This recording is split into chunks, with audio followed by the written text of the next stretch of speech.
I like that. That's a one-hole group. Coming at you from my gun room today because it is raining / snowing outside. But I want to talk to you about this gun right here, my 223 Ackley Improved. If any of you follow me over on Instagram, you've probably seen pictures of this thing and some of the reloads that I've already been doing for this in either this chassis or in this stock. I've been doing a little bit of messing around with it already, but I figured I should probably give you a little bit of an intro on this thing and what it is, because in the future I already have a few videos where I'm doing some reloading for it, some testing, and I plan on doing some more, so I figured I should probably actually start out by telling you what this gun consists of. So if you've shot any 223 Ackley Improved, or got any questions about it, just go ahead and leave a comment down below. I mean, I kind of like the idea of this thing, but let's get into this. So let me give you some specs on this thing. It is I guess I don't know if you want to refer to it as a semi-custom or a custom rifle. I don't know, where do you want to draw the line on that? But this thing started out life as a Remington 700 223 Remington. So it was just the ADL model, just a cheapo that I bought for my wife, for her to do some shooting along with us. She really hadn't shot it in years, so I decided to change it into something a little bit different for me and the kids to do some shooting with. Something that had a little bit more oomph to it and had a faster barrel twist. So, like I said, this is a Remington 700 Action. I needed to get it trued up, squared up. Like, the face of the Action itself was only contacting about 40% on the upper end of it, so they had to true that up. I put a larger aftermarket recoil lug in there. Had the bolt lugs lapped in there. Also, as you can see, had a custom bolt knob made. The knurling actually matches the exact same pattern that when the gunsmith did the barrel. He matched it to my thread protector on there, so a little bit of that custom stuff, when you're having a rifle built for you. But you could instantly tell that smoothed up the action and everything, getting that all worked over. Very recommended on a Remington 700 Action. I do have a Trigger Tech trigger in here. It's set at about 2 pounds, being that I wanted to be able to shoot this thing with my kids. I didn't want a 6-ounce trigger in there, so this one is the Trigger Tech Special in here, the flat-faced version. The barrel. The barrel is a Proof Research. It's 24-inch M24 contour, and it is a 1-in-7 twist in here because I did want to shoot some heavier weight bullets. The 75 and up category is really what I wanted to, so that we could stretch this thing out a little bit further. The 69 grain Match Kings work well for going out to about 600 yards, but sometimes in a regular 223 Remington, I mean, they kind of struggle getting past that 600 yard mark, from what I've noticed. On some of my other rifles, that they start falling off after that. So being as this is an Ackley Improved, you can take that 69 grain Match King and you can pump that up a couple hundred feet per second, and we can stretch it out a little bit further easier. But with the 1-in-7, I'm kind of gearing a little more towards the 75 to 88 grain projectiles through this thing. The chassis that it's sitting in right now is an MDT LSS XL. So the XL has a little bit more forearm to it, gets you a little bit more stability with length in there. I do like this. It is it's a small but yet rigid chassis. Not quite as long as the ACC chassis, but this thing does have the chance of going out doing a little bit of coyote hunting, so I did want it, a little bit lighter, or try to keep it a little bit lighter. The grip to it is just a ergo rubber grip, kind of the large size. I got fairly long fingers, so put that on there. The buttstock, as of right now, is a Magpul UBR. I put this on here so I can shorten this up and get a shorter length of pull for my kids. But since they don't seem to want to shoot this rifle very much with me, they always want to shoot the other guns, I might change this out here in the future. Put like probably a PRS light on it is probably what I'm going to end up putting on here. The scope is just a Razor Gen 2 in Vortex rings. I don't remember which base I actually put on here, but it is a metal base with a 20 MOA slope to it.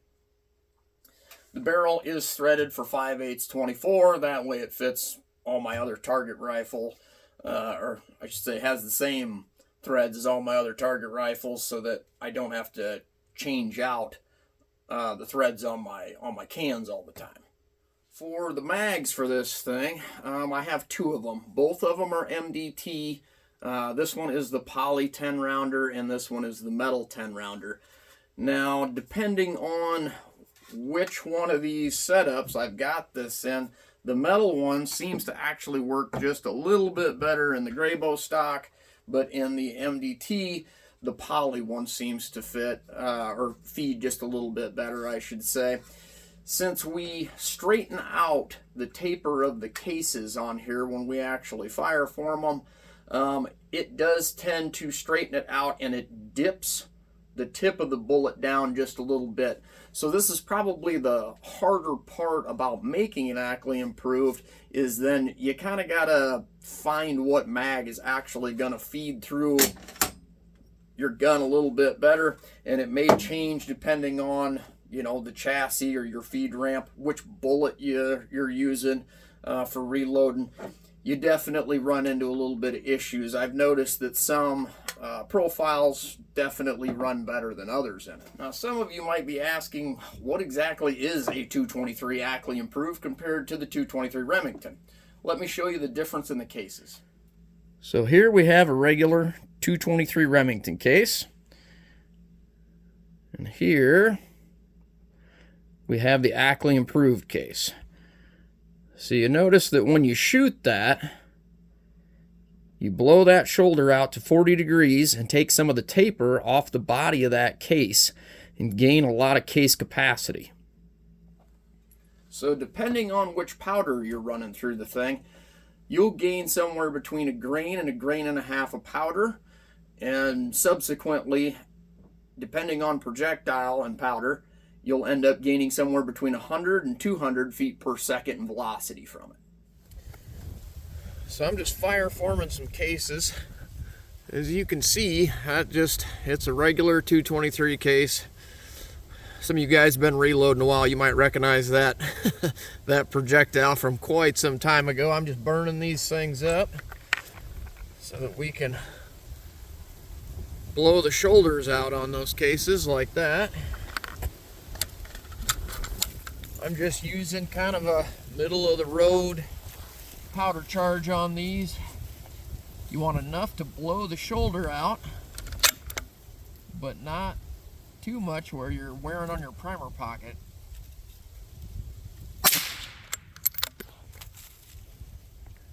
Right there it is. Let me put them two right next to each other. You can see what that looks like. Now, the nice thing about these Ackley Improves is the fact that where the neck meets the shoulder, they've pushed that back about 4 thousandths. So what you can essentially do is run regular 223 Remington ammunition in this thing if you want to. You can just go out and, like, I buy just these 55 VMAX, you know, Hornady, these bulk packs, and you can just shoot that in this gun if you want to. Then those cases will get fire formed. I let my kids shoot some of that factory stuff and lower powered stuff. And then I'll take the cases, work up a higher load. That part of fire forming the cases through this thing is kind of the, you know, pro and con side of it. It's easy to just run those factory rounds through it, blow those cases out, fire form them. But when you're just reloading for the thing, like all my Starline brass, I had to go through and just fire form the stuff right away. You have to do it at a lower node, and when you already have, you know, that higher load that you want to be shooting, it kind of sucks to have to shoot a lower node and just fire form all of them. But sometimes that's where my kids come in. I let them shoot the stuff just to get it fire formed up for me, and then I can go to work and make that higher velocity load for myself. With the extra gains in velocity in the Ackley compared to the 223 Remington, you can take a 75 grain boat tail hollow point, or the ELD-Ms, the 80 grain Burger VLDs, or, you know, the Sierra Match Kings. You can get those to go supersonic all the way out past 1,000 yards. So this thing will essentially, for flatness and wind drift, be able to beat a 308 using 175 Match Kings to 1,000 yards. And you're using much less powder. With my 308, using those 175 Match Kings, I'm using 41.5 grains of powder. With this cartridge, you can shoot to 1,000, and depending on which bullet, you're using somewhere between 24 grains and about 29 grains of powder, so substantially less, and still being able to reach those targets. Now, the downside of it is using the smaller bullet, getting your impacts or seeing your impacts out there, or especially your misses. If you've got much of a grassy area, it is much harder to see these smaller projectiles, but I definitely think it's worth it, and the savings of your projectiles cost less, you're using less powder. I mean, the 223 brass that you're making it out of, I mean, it's everywhere, it's plentiful, and that's part of the reason why I decided to go with this cartridge. I mean, you could go out to the range and pick up a couple hundred, you know, Lake City cases that are all the same head stamp, just laying on the ground, and fire form them up, and you got your cases for nothing if you want to. I mean, that brass is just super available and super easy to turn into this Ackley Improved. I know a lot of people have also asked, you know, while fire forming, what type of accuracy do you get? Well, you can get just as good of accuracy fire forming as when you are actually loading the high powered rounds for it, for that matter, or even shooting like this factory 55 VMAX. Let me show you this here. Yeah. That is a 5-shot group at 100 yards. So yes, it is capable of good accuracy even while fire forming and even using factory ammunition. Now, when hand loading for it, yes, we can bump it up. Here's one of my, I'll show you this here. I've actually got a video coming on this particular one here, but this is my cheap finalized load right there for the 75 grain boat tail hollow point. That is a very good average of, most of the time that's kind of, you know, about average for the small size group and average for the large size group of what I get out of this barrel. I've been wanting to do, you know, some videos on this cartridge itself, because realistically there's not a lot of information out there about it. Definitely not much on the published side, and what there is, like in the Sierra manual, I found that to be fairly off. It's definitely on the lower side of things where their max pressures are. I'm not even close to it. Theirs is almost just regular 223 Remington velocities out of there, and this thing has gotten, you know, much faster velocities than that. So I've just made it a point to try to get some more information out about this cartridge. If you've got any experience with the 223 Ackley Improved, or any, you know, comments on this setup, just go ahead, leave a comment down below, and I'll see if I can't answer you right away. Thanks for watching today's video. You'll probably definitely see more of this thing in the future. Remember to like, share, and subscribe, and we'll see you on the next one.